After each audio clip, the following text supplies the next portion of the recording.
Hello students, welcome back to my channel trigno physics. Lecture number 4 में हमने velocity के बारे में डिस्कस कर लिया था, जिसमें uniform velocity, non uniform velocity, average velocity and instantaneous velocity के बारे में डिस्कस कर लिया था।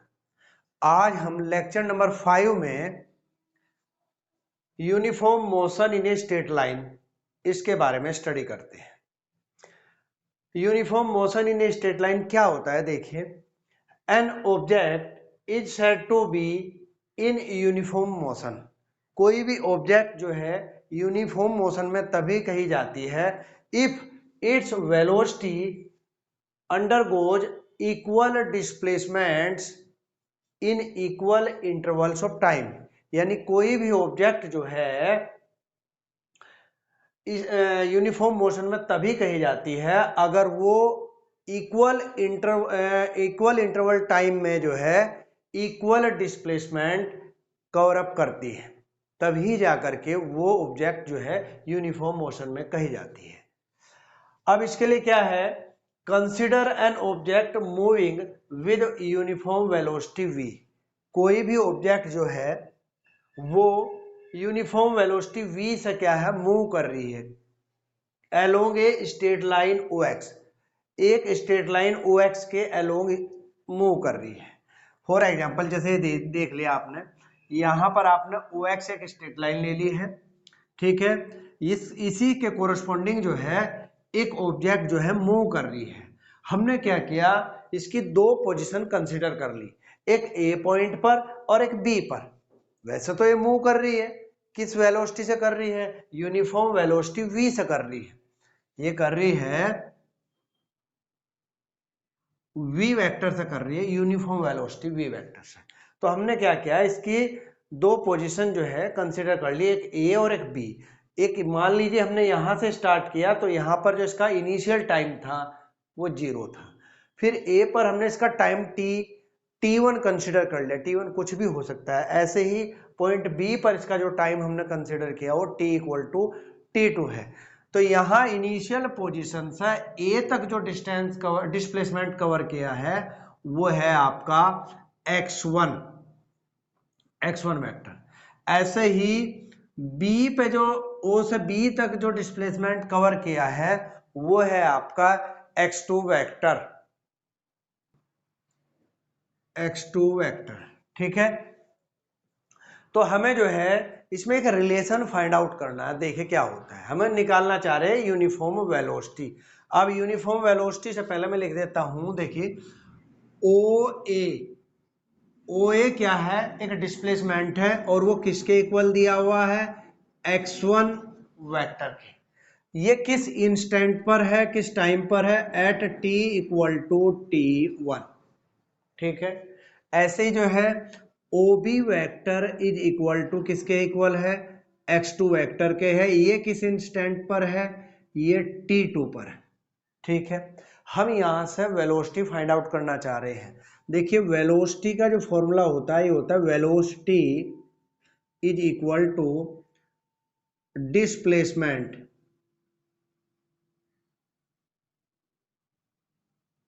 डिवाइडेड बाय टाइम टेकन, लिख लीजिए, टाइम इंटरवल लिख लीजिए। क्लियर है? वेलोसिटी क्या हुई? v vector.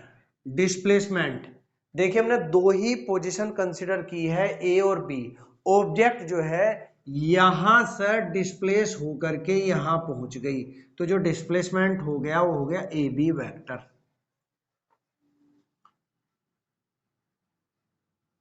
Upon time interval क्या हुआ?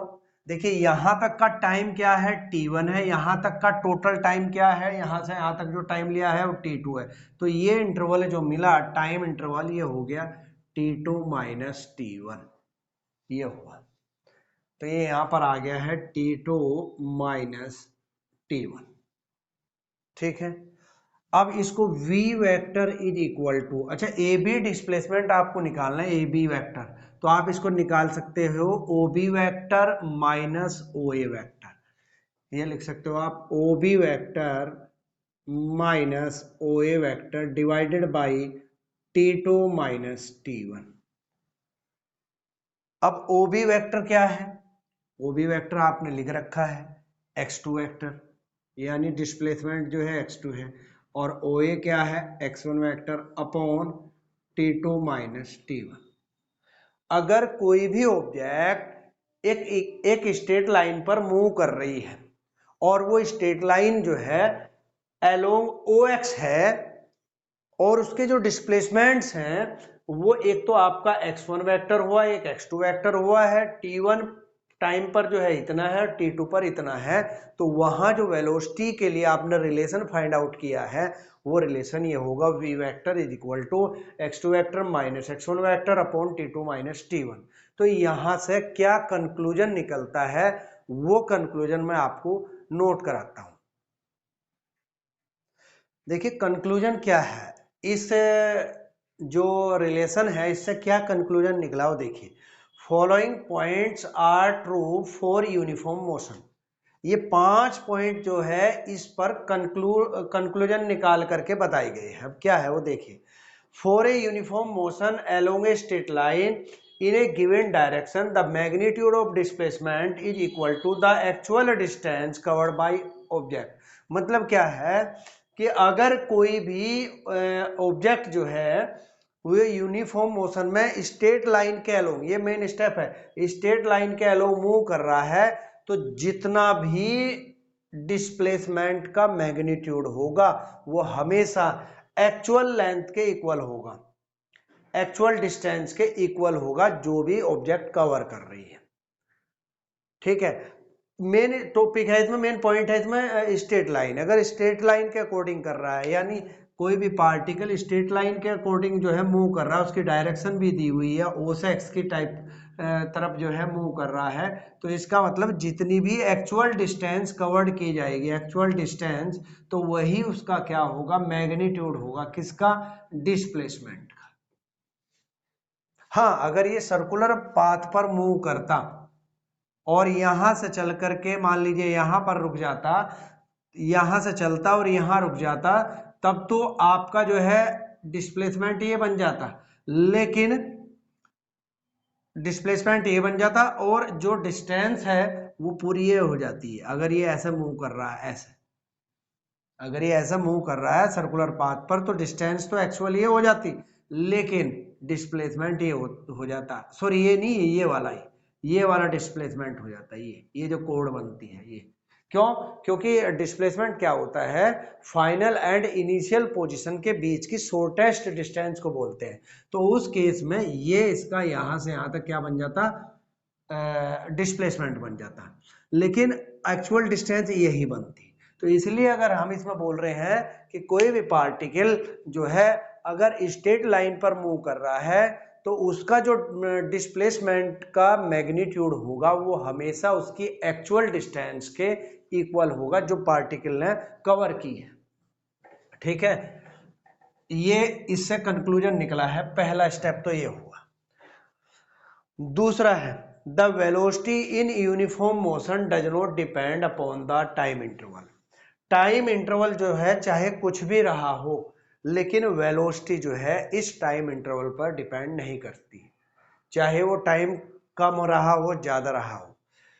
नेक्स्ट है the positive value of the velocity means that the object is moving towards right of the origin. सीधी सी बात है, अगर वेलोसिटी की वैल्यू, अगर वेलोसिटी पॉजिटिव है, पॉजिटिव वैल्यू में मिल रहा है, तो इसका मतलब हो गया कि ऑब्जेक्ट जो है जैसे ओरिजिन है, ओरिजिन के राइट में मूव कर रही है। अगर वेलोसिटी जो है निगेटिव है, तो इसका मतलब ऑब्जेक्ट जो है वो लेफ्ट में मूव कर रही है। ठीक है, बस सीधा सा कंक्लूजन ये निकल के आता है कि अगर वेलोसिटी आपको पॉजिटिव मिलती है, तो इसका मतलब हो गया ऑब्जेक्ट लेफ्ट में मूव कर, राइट में मूव कर रही है, और निगेटिव मिलती है तो ऑब्जेक्ट लेफ्ट में मूव कर रही है, किसके? ओरिजिन के। नेक्स्ट है थर्ड स्टेप के बाद है fourth. No force is required for an object to be in uniform motion. Uniform motion में फोर्स की कोई भी रिक्वायरमेंट नहीं होती है। ठीक है। फिफ्थ है the average and instantaneous velocities have same value in uniform motion. देखिए कितना बढ़िया कंक्लूजन निकला है। क्या है कि यूनिफॉर्म मोशन में इंस्टेंटेनियस वेलोसिटी और आपकी एवरेज वेलोसिटी दोनों ही सेम होती है। ठीक है, तो ये 5 जो है कंक्लूजन निकल के आए हैं uniform motion in a straight line. ये टॉपिक तो हो गया आपका कंप्लीट। चलिए नेक्स्ट टॉपिक स्टार्ट करते हैं। नेक्स्ट टॉपिक है हमारा फॉर्मूला फॉर यूनिफॉर्म मोशन। अब हमको जो है यूनिफॉर्म मोशन के लिए फॉर्मूला डिराइव करना है। देखिए क्या है, फिगर वही है जो पहले वाली, थोड़ा सा चेंज किया है। क्या है, consider an object moving with uniform velocity v vector along A straight line OX। OX के अलोंग जो है एक ऑब्जेक्ट मूव कर रही है। इसकी हमने यहां पर 3 पोजीशन कंसिडर कर ली है, A B C। 3 पोजीशन पर हमने यहां से स्टार्ट किया। हमने पार्टिकल जो है हमारा यहीं से चल रहा था, मूव कर रहा था, लेकिन हमने जो है इसकी 3 पोजीशन कंसिडर की।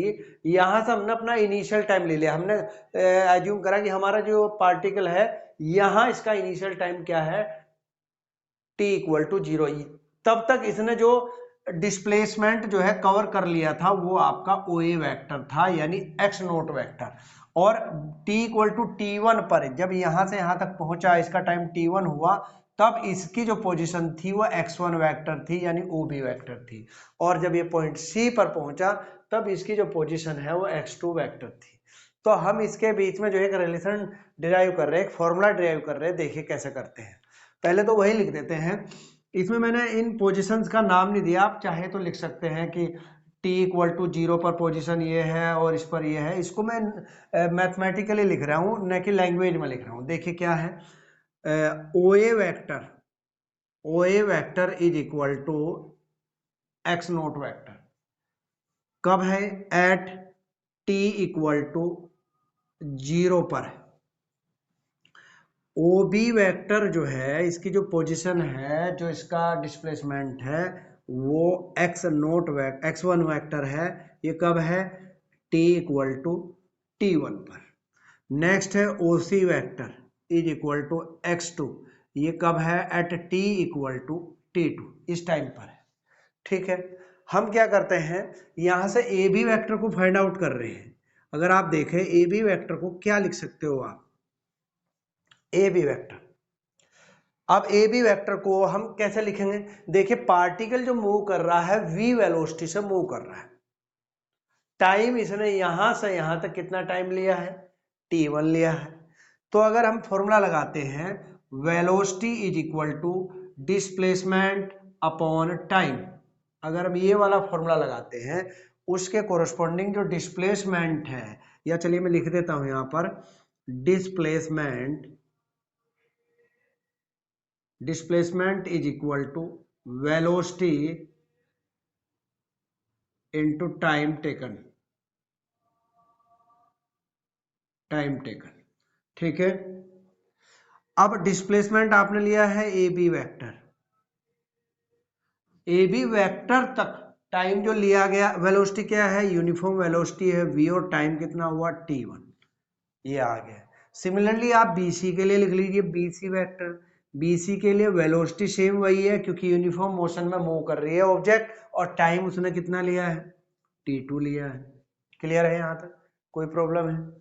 अब हम यहां से क्या निकाल रहे हैं, OB वेक्टर फाइंड आउट करना चाह रहे हैं। अगर देखें OB वेक्टर, अच्छा यहां से यहां तक का टाइम कितना है, क्योंकि हमने इनिशियल टाइम यहां पर 0 लिया है, तो टाइम ये कितना हुआ, यहां से यहां तक t1 हुआ, और यहां से यहां तक ये टाइम कितना हुआ, t2 हुआ, क्योंकि हमने इसको इनिशियल कंडीशन में लिया है। अच्छा OB वेक्टर अगर हम निकालें, OB वेक्टर, तो OB वेक्टर क्या होगा हमारा, OA vector plus AB vector, OA vector plus AB vector. Clear है। OB वेक्टर आपका क्या हो गया, OB वेक्टर आपने लिख रखा है, ये रहा आपका OB वेक्टर x1 वेक्टर। और OA वेक्टर क्या है आपका, ये आपने लिख रखा है x naught vector. A B आपने अभी अभी फाइंड आउट किया है वी वेक्टर इंटू T1, ठीक है। इक्वेशन नंबर आपकी ये हो गई है first.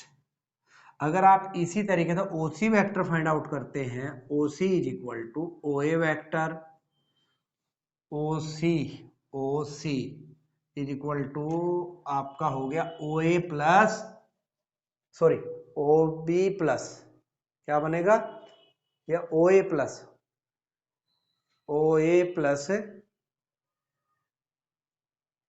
A C, A C B C, sorry इसमें मिस्टेक हो गई है, ये यहाँ बी सी नहीं है, ये ए सी है,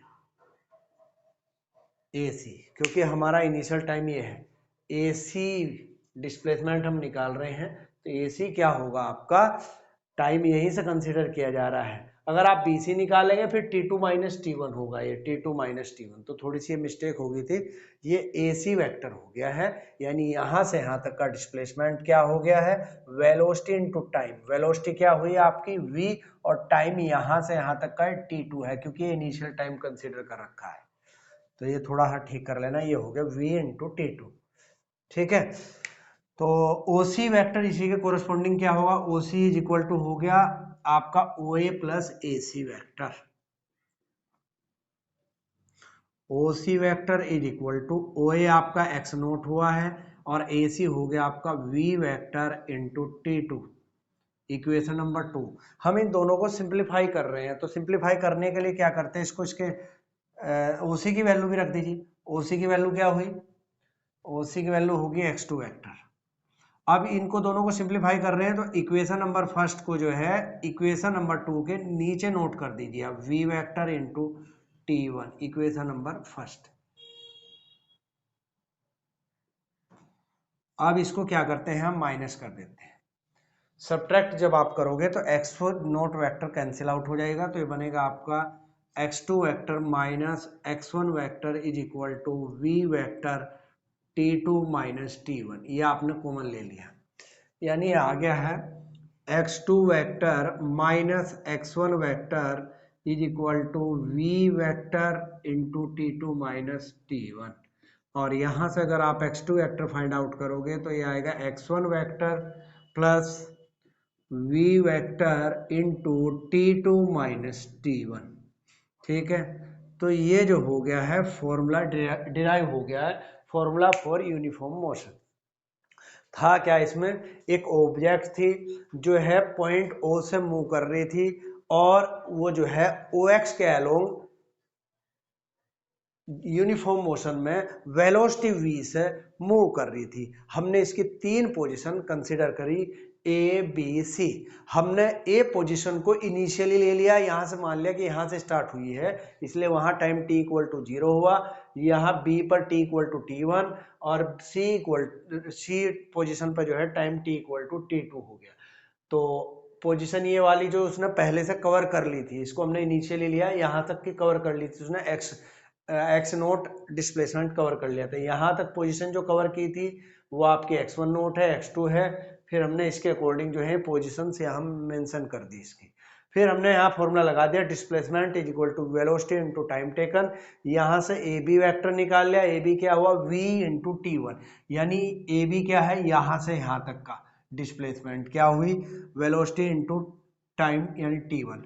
ऐसे ही हमने AC निकाल लिया है, इसमें v वेलोसिटी तो v ही है, क्योंकि पूरे मोशन में वेलोसिटी v ही है, और यहाँ से यहाँ तक का टाइम T2 है, ठीक है। तो ये हो गया है, फिर OB वेक्टर निकाल लिया, इनको इक्वेशन बना के सोल्व कर लिया, तो ये एक रिलेशन जो है डिराइव हो गया है, किसके लिए, फॉर्मूला फॉर यूनिफॉर्म मोशन, ठीक है। तो आज हमने जो है 2 टॉपिक कवर कर लिए हैं, आज के लिए इतना ही है, नेक्स्ट टॉपिक जो हम नेक्स्ट लेक्चर में कवर करेंगे, ठीक है। उम्मीद करता हूं कि आपको जो है मेरी ये वीडियो जो है अच्छी लगी होगी। प्लीज इस चैनल को सब्सक्राइब करिए, लाइक करिए, सपोर्ट करिए, थैंक यू।